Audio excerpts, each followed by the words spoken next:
when did this gig blip on your radar? For Kim Possible. Yeah. Okay. As opposed to what? Oh no.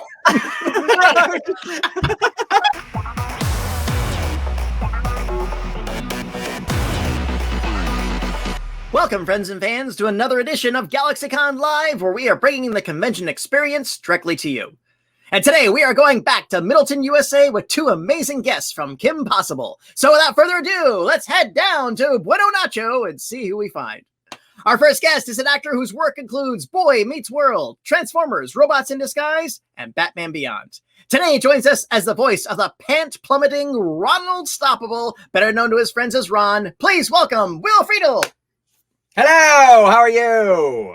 Good, boss. How you doing today? I am doing well, thank you so much. So glad to have you here. Obviously, a home recording studio, I take it? Yes, this is my quiet little oasis in my house. So yes, this is where I record. Is this something you always had, or is this something that was propelled to the past year and a half? No, I've had this for years now. This has been part of the house for at least a decade, yeah, if not more. Oh, nice. So it's baked into the cake of the household. That's good. It is. A lot of voice actors had to clean out one of my closets. Now I don't know what to do with this stuff, and yeah, all the choices. So. Exactly. No, had this here a while now. Awesome. Well, Will, so glad to have you here.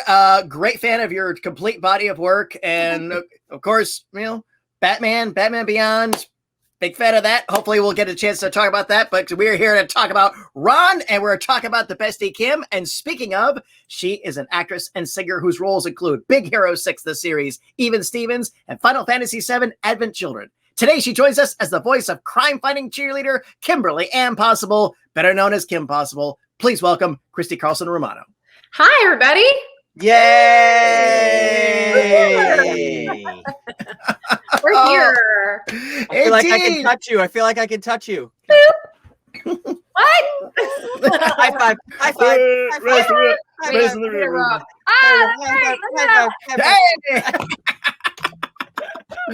Oh, Christy, how are you? Oh, I'm good. Thank you for asking. I'm actually really excited to be here with you guys. And I haven't seen Will in a minute, so this is amazing. And I love GalaxyCon. We did some GalaxyCons in person prior to all this craziness. So it's fun to kind of see things kind of moving in a direction of normalcy. So. Well, absolutely. We certainly do miss the opportunities to host guests like yourselves at our physical stages, but we are getting there. Our Raleigh show is on schedule. And I think as the world turns and gets a little bit back to normal, we are so looking forward to hosting you on our physical stages and getting you back in front of your fans. In the meantime, we have the GalaxyCon virtual stage. I'm so glad to have you both here today.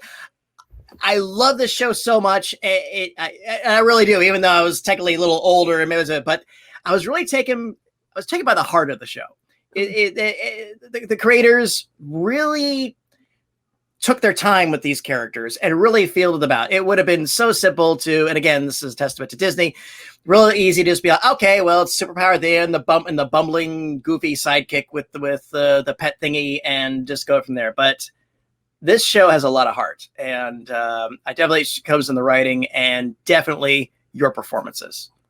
Oh, thank you. Yeah. You're very well. We're going to answer yes, no. Okay, that's fine. And thank you. And that's it. No, I one of my favorite stories about this was how they came up. Christy, have you heard this story about how they actually came up elevator? They were riding in an elevator, and I don't know if Mark turned to Bob or Bob turned to Mark, but one said, just out of nowhere, said, Kim Possible, she can do anything. And the other one turned back and said, and her best friend, Ron Stoppable. And I think he said, he can't do anything. And that's just how it came, on an elevator ride. And that was it. And then when you got these two men kind of at the helm of the show, we knew it was going to be something pretty special, because they can definitely write. And then the other writers they brought in were pretty incredible. And that just kind of set the stage. How many Will, how many writers did we have in the writer room for Kim Possible? I have no idea. With animation, a lot of times it's freelanced out. So it might have been just Mark and Bob in the room, and then they went to a whole bunch of other people. Because I remember over time, like in those second, third, fourth seasons, towards the end of those seasons, we had new faces popping up in the booth, or they introduced themselves, or right. Well, like I know for a fact, like Nicole Dubuque was one of the people who she's was on I think it was Major Dad as an actor, as one of the little kids, but is a huge animation writer and showrunner now. And I know I think Kim Possible might have actually been the first show that she ever wrote on. Oh, wow. So we had some great people, and that was just on the writing side. From the voice side, we never knew who was going to be in the room, and the casting was done so well, and Lisa Schaefer was directing us so well that it was pretty incredible. We never knew who was going to be there. So it was, it was neat. Yeah, it was neat.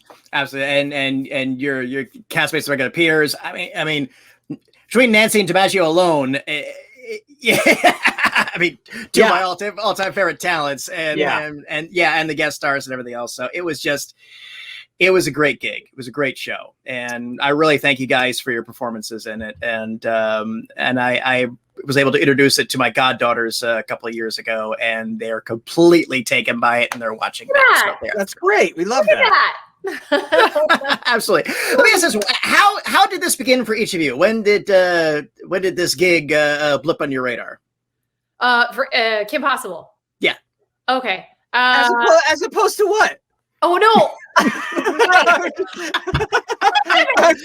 just curious. All right. Even. I'm drinking water with caffeine. I'll talk to you about Final Fantasy VII. That was just so great. You're like Kim Possible, right? Wait, where are you? What's happening? What's happening? Oh man, I love it. I'm drinking water with caffeine. My 2-year-old is not sleeping through the night anymore. It's a 2-year-old progression. Yeah, so my life is a little crazy right now. Regardless, the terrific twos. Yeah. You know. So regardless, okay. So KP happened, I think, namely for me because I was on Even Stevens at the time and we were filming, and they had a short list of actresses that were synergistic within the Disney franchises and whatnot, and they said, "Oh, let's give her a try." But it was never like something that was promised to me. It was something I think I definitely had to like go in and kind of wrap my head around and really approach it as an organic kind of role, and that I was young at the time and she was a high school girl. So I kind of tried to just work with that, right? And I hadn't really done a lot of voice acting. I had done voice commercial acting in New York before I went to LA. I had done jingles. I had done, Will probably knows. I don't know if did you do voice work in New York before you came to? No. I had just come off of Batman Beyond. That was the first thing I'd ever done. Okay. So in New York, it's like commercials and jingles, and it's like very like, gray advertising, and like all that stuff is where you're like kind of slotted into, or at the time, books on tape were still big. People were getting them on a CD. So I actually did books on tape. So that's what I had done as a child, weirdly enough, because I did a bunch of different things. But then this was an approach that I felt really just naturally drawn to. So I was very blessed. And then I think they had other people in mind as well for the role. And I think Allison Hannigan was in the mix and lots of different people. And I think they just liked my approach being young to Kim. And then from what I've talked to with Bob and Mark, they've always said they liked that I had more of a sarcastic tinge in dealing with Ron. But what we always were playing with was kind of having it be like that heart that you were talking about. So we always made sure that she wasn't like judgmental of Ron or making him feel, bad or anything, or putting him down. Like we were always a team. And that was something that Lisa Schaefer, our director, always made sure we had. I would like to say that, Christy started books on tape. Her 10-year-old reading of Crime and Punishment it's phenomenal. It's like she takes you on a journey that you never thought you would experience.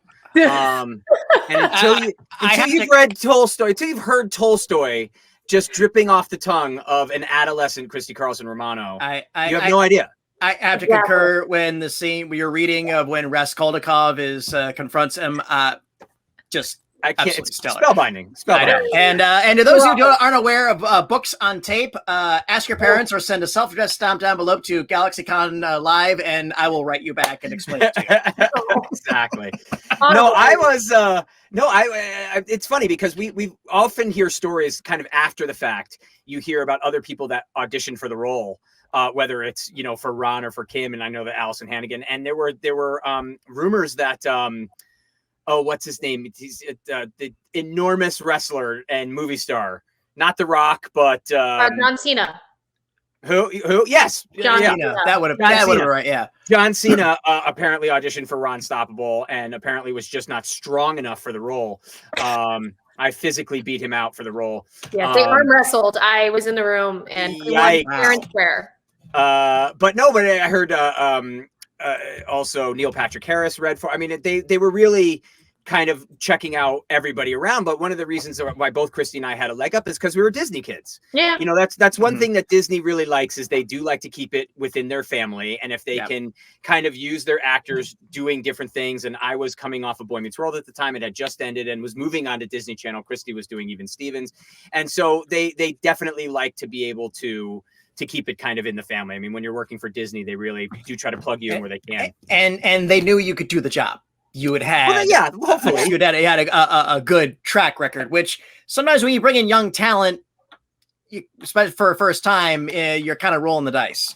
Yeah, I think they rolled the dice on me for sure. I mean, I think that they must have saw something in me that felt very attuned to where they wanted the character to go. So I didn't ask many questions. I just listened a lot in that first season in particular.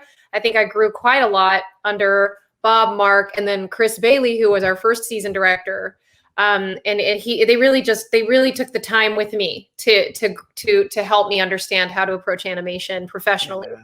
So I learned a lot. There was a big learning curve. And we didn't record. I mean, we were talking about this kind of beforehand. We didn't record a whole lot together. It was no, and that's maybe there was a reason why, Will, though, because maybe they wanted me to be one-on-one, because I wonder if maybe because they wanted me to learn a little bit before I was at the level of being able to be in an ensemble room. And then at that point I went to New York because I was there, right, for like the first season. So maybe they were just trying to keep it kind of in their control. And I think maybe that was a good move. I think maybe, I don't know. Yeah. I also requested not to be in the same booth with you. Yes. I annoyed him terribly. Could have been that too. Yeah, well, because every time I saw Will, I was venting about one relationship or another. Poor guy. Nobody annoys like me. Christy knows when we do live cons together, and if anybody hands me a Nerf gun, she has a bad day. It's a bad day. So if you want to get Christy to turn into mom and snap real quick, just wait, like shoot her with a dart and then wait like 5 minutes and shoot her again, and she gets mom like that. It's really funny.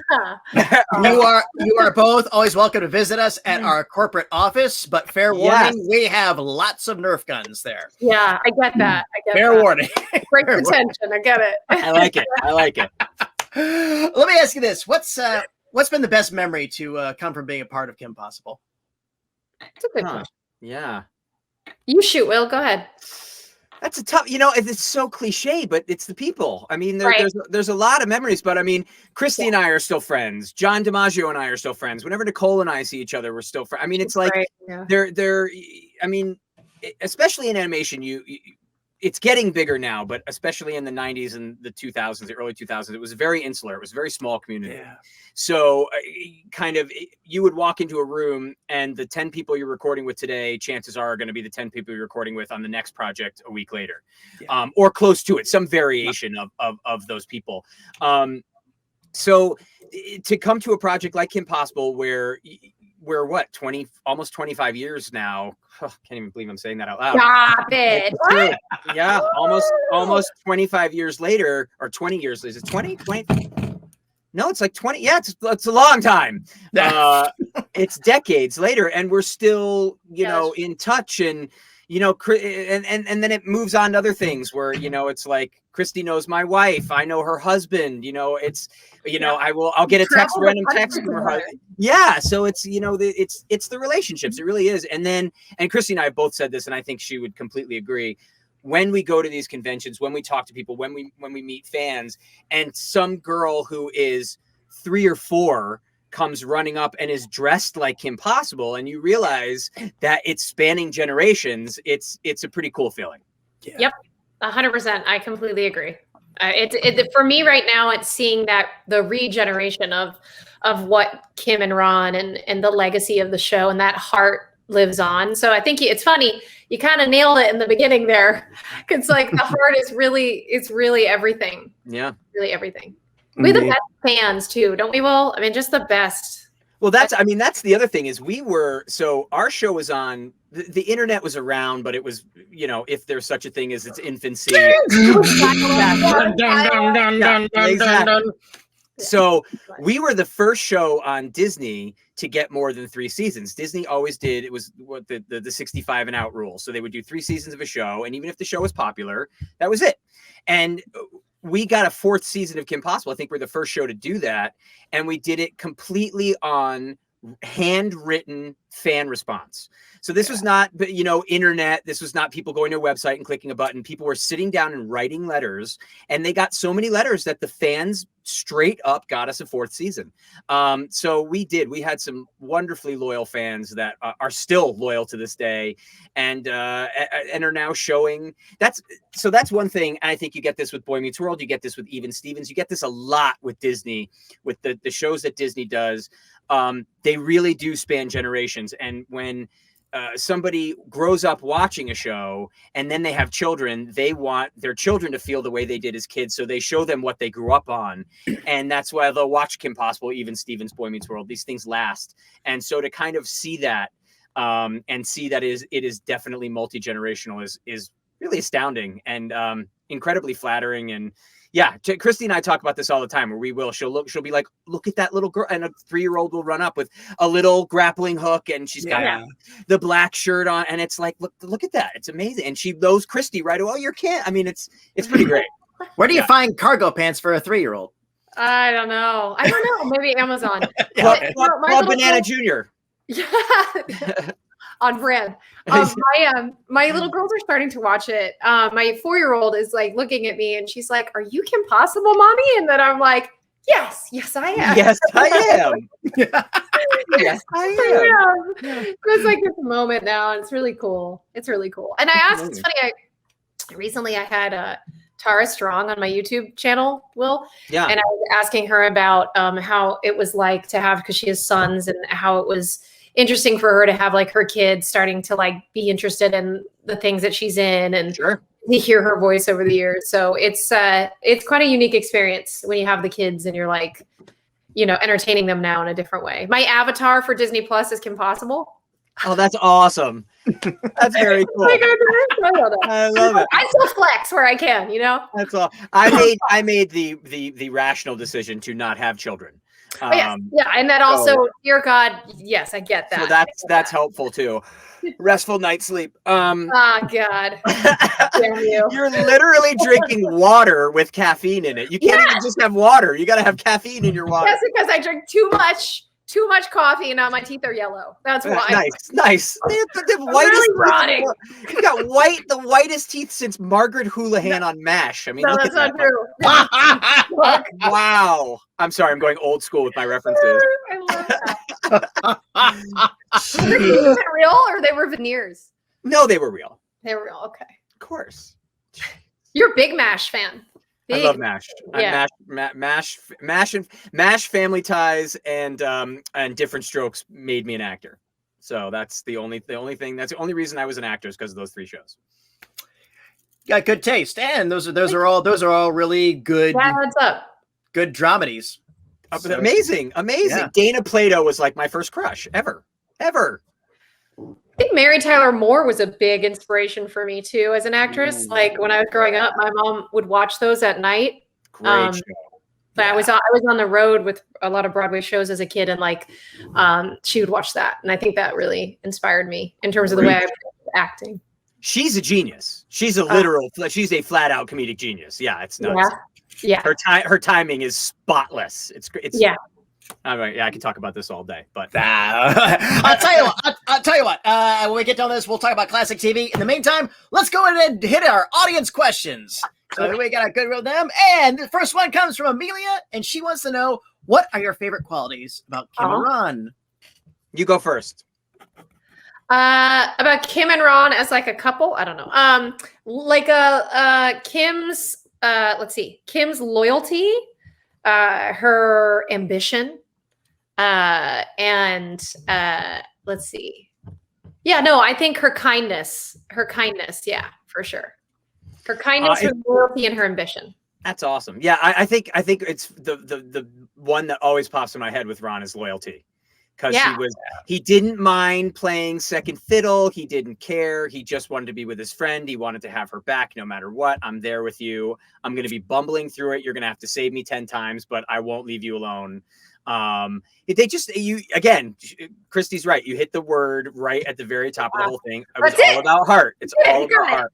So yeah, that was, I love that. And then again, he was just wacky and funny. So that's always good.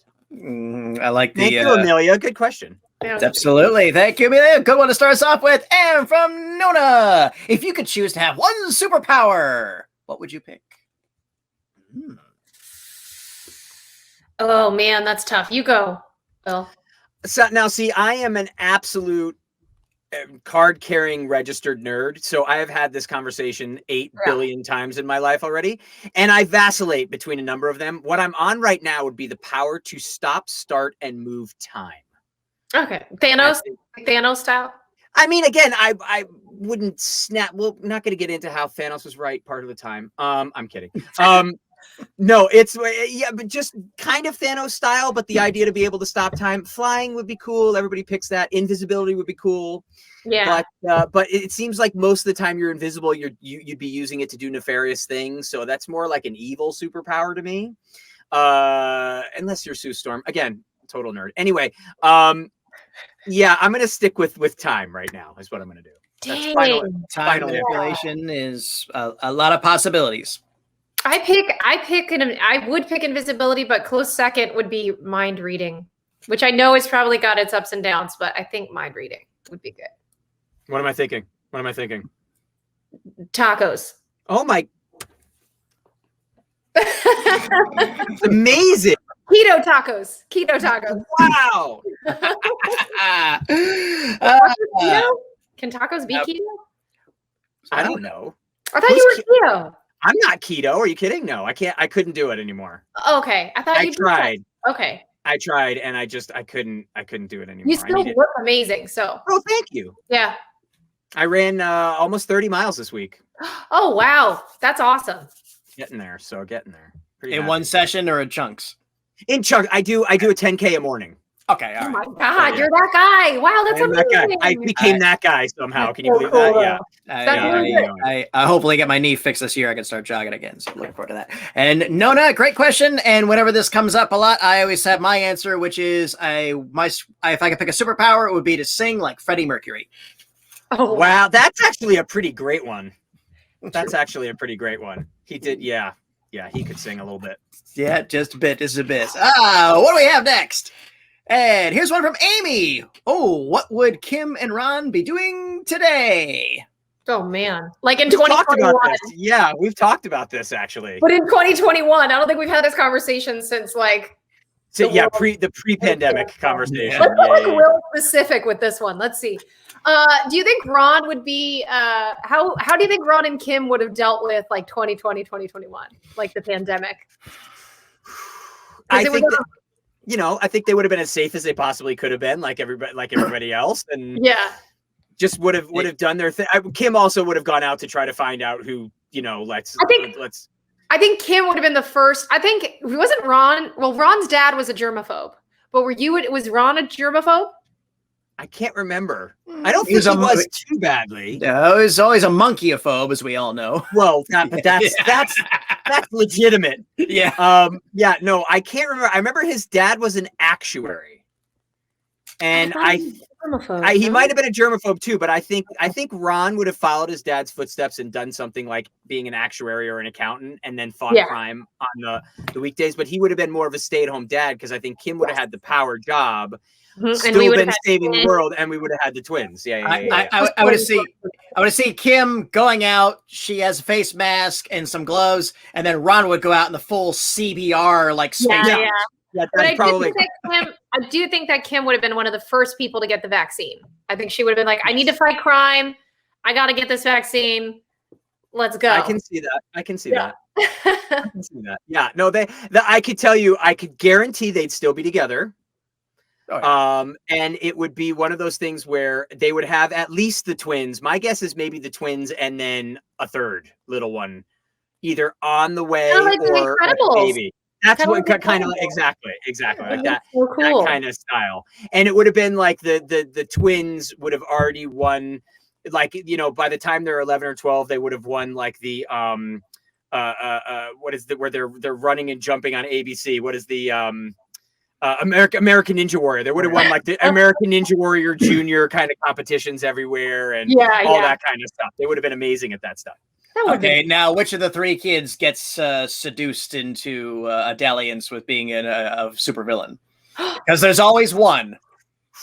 There's Good always question. one. Good question. It wouldn't be one of the twins. Bob and Mark would say. Honestly, don't know if Bob and Mark would take it that way. I don't know if they do one episode probably where Dragon tries to come in. Dalliance. Yeah, like I say, Ron did the same thing. It was a supervillain for one episode. You know, it would be like, "Shake out, I'm Uncle Dragon." Like it would be like that kind of thing. And it would have been. By the way, that was the worst John DiMaggio Dragon impression in the history of the world. But it would have been like that. It would have been. They would have tried. It would have been Aunt Shigo and Uncle Dragon for one day. We have the funnest one-offs like that. Like I think that's when. Anytime you would think like the show might get stale, like every single episode was very, very different in that way. There was always something different. Yeah, we would do. It would be like, remember the Christmas one where Draken and Ron sing the Christmas song together. And, oh God, no, I don't remember that. I have to look at that one. A bunch of ones where all of a sudden you then came out and did say the word. I have the talent. The naked mole rap. Yeah, I mean it was. Yeah, naked mole rap. Which, by the way, I texted. You texted me. I texted Will the other day. I was like, thanks so much. We had to listen to the naked mole rap like 30 times in a row the other day. That's right. That is absolutely right. I'm like, I literally pressed the button and recorded a little bit of it and sent it back to her. Like, yo, listen up, Papa Halla from Rock. Like, there you go. Yep, that'll be stuck in your head. I love that. Yeah. Amy, thank you. Wonderful question. What do we have next? And here's one from Andre. Out of all the characters you voiced, who has been your favorite? You may pass on this if you. It's just a really difficult question. You know, it's one of those things when I could look at my wife, look her dead in the eye, and tell her I'm Batman and not be lying. That's pretty awesome. But again, every character is different. I had as much fun voicing Ron Stoppable as I did voicing Batman, as I did voicing Deadpool, as I did voicing Lion-O. I mean, it's just being Star-Lord is a ton of fun because it was Star-Lord was Ron Stoppable essentially, just cooler. Cool. So it's it's so ridiculous, but it's like picking your kids. Yeah, you know, it's like they're all great. I love them. Such a cop out answer, but it's true. Yeah, it's you're not. So many other actors and voice actors when they get this question, it's all the same thing. It's just like picking kids. It's hard to say, you know. I mean, who's your favorite kid, Christy? Because you know, when I did Yuffie, I went back and was listening to that the other day, and I was like, wow, I sound a lot like Kim. And that character sounds just very similar to Kim. And then I played a villain recently on Big Hero 6. That was kind of fun. Cool. And I was like, guys, I want to be a little different from Kim. And we kind of did it in a really unique way with Bob and Mark directing me. I would like to say that Kim is my favorite. I'll just say Kim's my favorite. That's fine. Yeah. I'll just say that. No, I mean your actual children. Which one of your actual children is your favorite? You know you've got one. All parents do. You may decline that question as well. Invoke my power as moderator and release you. Yeah, actually. We'll talk in private. Right. Yeah. And Andre, thank you. Fun question. What is next? And here's one from Andrew. Ooh, if you didn't end up in entertainment, what career field might you have pursued? Huh. Okay. Hey, Christy. Oh God, no! You have an answer for this. I know you do. I do. Well, I was studying from the time I was younger. I was studying archaeology, so it's what I was an absolute love of mine. And I took 6 years of Latin, and Yeah. Did you not know this? Really? Oh, yeah. Oh, man. I was applying to the University of Chicago, University of Nebraska, and was studying as much as I could. Yeah, wanted to go be Indiana Jones, but that wasn't a thing. Normally just sit in a library. Was there a specific era of history you wanted to I would kind of vacillate back and forth. I often found myself back with Egyptology, though. I would for some reason I was very attracted to the ancient Egyptian culture, and I would always, every time there was a new tomb found in the Valley of the Kings, I would just kind of absorb everything I could about it. And it was my dream to go there. And someday I still would like to get there. But yeah, that was being an archaeologist, sitting there and digging up something and finding something that has been lost to us for thousands of years is just a wonderful way to spend a day, in my opinion. So that would be my answer. Yeah. Fair. God, I'm the worst. I feel like I started so young that like I never really gave it much thought. I have interests, I guess. I know I have an education, but I just I think that the arts is always been sort of my calling. So I just don't know if I could have ever have really excelled at anything else, to be honest. Like the arts to me, I mean the arts in terms of the performing arts, which now I'm trying to get back into doing more theater if I can. I live here in Austin, Texas now, and there's a theater here called the Zach Theater. And during quarantine, I was doing some like theater readings, like over Zoom. Yeah. We were raising money for like equity fights AIDS and like all that stuff. So I started to do it again, and I was like, oh, like this would be really great. It's a very different kind of time commitment than but 12 hours on set, even like consistent work on a animated show. I mean, it's got its own. It's all kind of tricky. So I love the performing arts. I wouldn't probably have wound up in anything else. I probably would have done something else related to the performing arts, because even now I'm still interested in maybe directing and continuing along those lines. So sure. I think I would have just wound up doing something. Think you'd be want to direct film or television, or would you want it to be a theatrical? That's interesting. Both. That would be great. I mean, if I didn't have 2 kids, I probably would want to direct theater as well. But so far I've directed 1 feature, which was a Lionsgate Christmas movie. And I'm trying to get my second too, if I can soon. So we'll see. Sweet. Hallmark Christmas. Yeah, I'm trying to develop. Well, call me. I want you to direct me in something. Are you kidding me? I would love that. I'd be so awesome. Weird. I'd totally do a Hallmark Christmas movie with you. Are you kidding me? Okay. Of course. It'd be great. Good to know. I don't really do on camera anymore, but for you, I would totally. Oh my gosh! Okay, okay, good. That'd be great. I got an equity card too. Just saying. All right, you gotta be Freddie Mercury. And Madeline, what is your favorite voice actor to work with? Will. Oh, that's sweet. Mine is not Christy. It's okay. It's totally fine, because he's worked with a lot more people than I have. I'm kidding.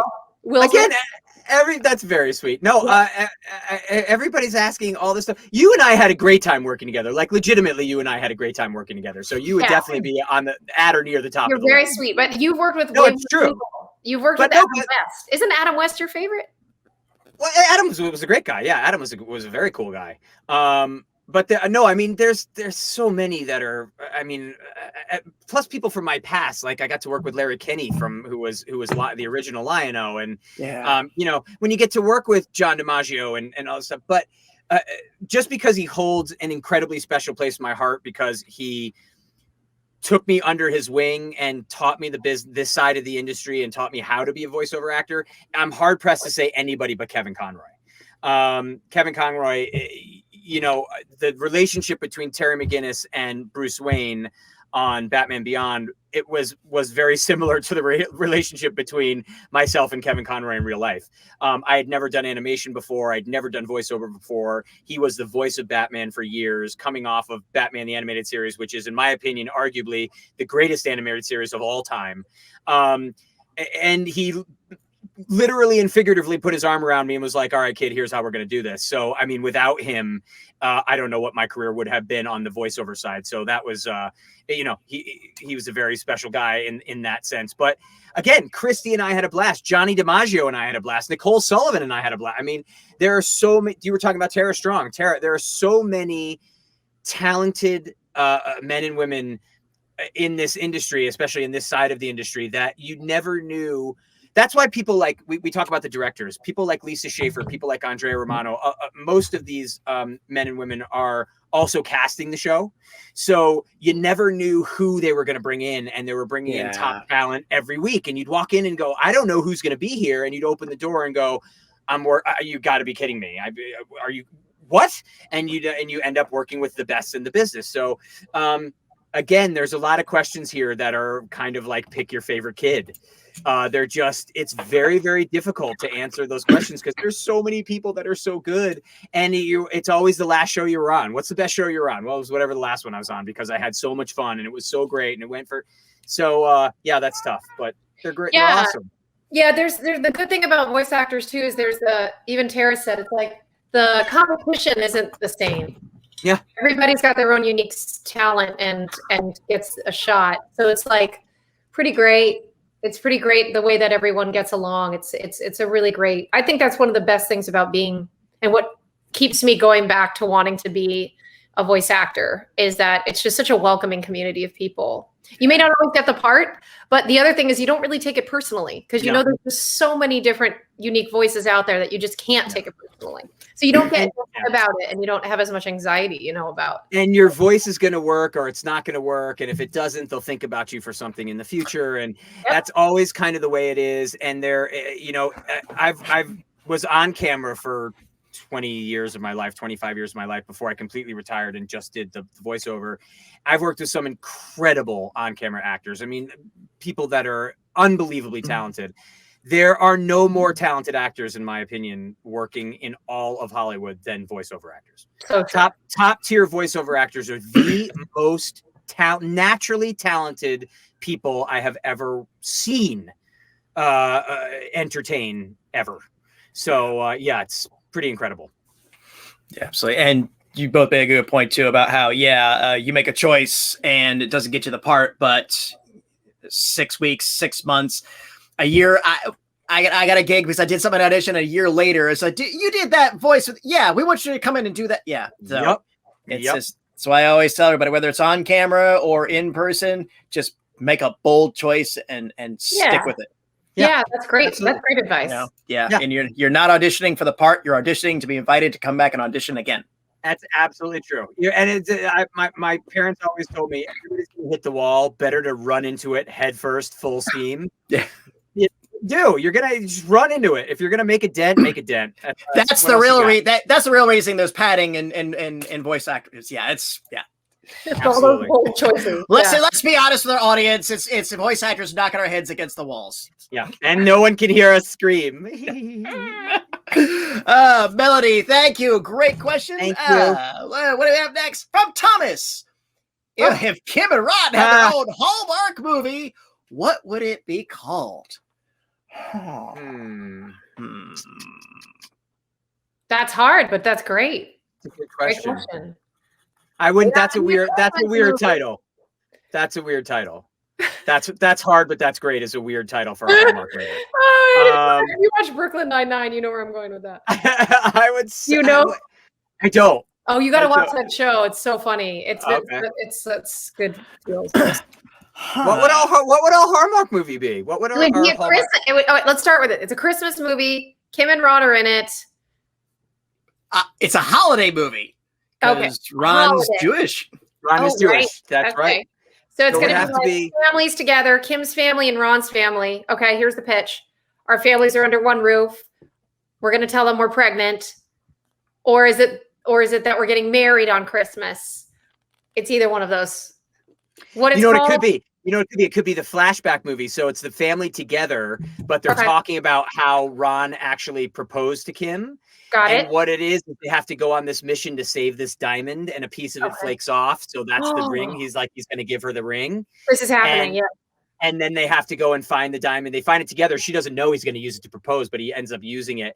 And then a very good-looking villain comes in, and we think that she's going to maybe be lured into being with him, but she's not.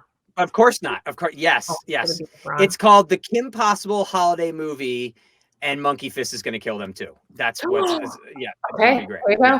You heard it here first. I like it. All right. Start that hashtag right away, kids. Let's make this. It's a long hashtag. Thomas, thank you. I think I have time for one more. Let's see if we can roll out a really fun one from Nikita. Ooh, who is your favorite Disney villain? Yeah. You may draw from within Disney, and you may draw from Star Wars, Marvel as well. That's a very large. It's a large pool. Yeah. I really like Angelina Jolie's Maleficent. Good Big call. fan. I'm a big fan of the way she approached it, and I like it. I like that a lot.